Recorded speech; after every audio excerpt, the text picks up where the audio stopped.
Now, let me come to the third vignette. The third vignette has a lot to do about attitudes vis-à-vis authority. Now, if you studied a little bit or read a little bit Russian literature, you will know that the relationship vis-à-vis the authority has always been an extremely important and difficult relationship to handle for Russians and for subjects of the Russian Empire. And one of the things that we know about culture is that attitudes really don't change very much, very quickly. And certainly one thing that we also know is that during the Soviet times, if anything, the importance of having good relationship with the higher authorities was even more reaffirmed compared to the Tsarist times. So I'll give you just one example of how sometimes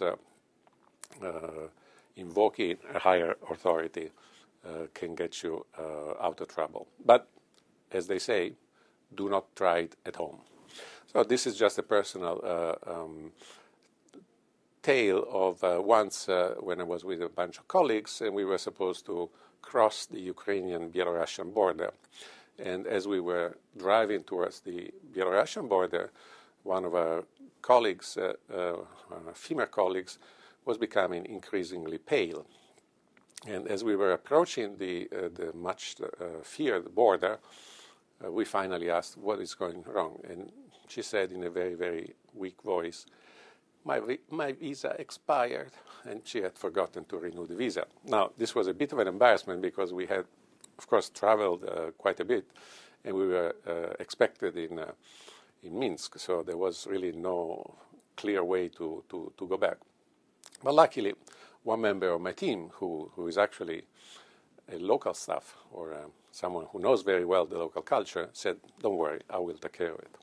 So we arrived at the Belarusian border, and of course we were met by fierce-looking guards who were very keen about looking into our papers.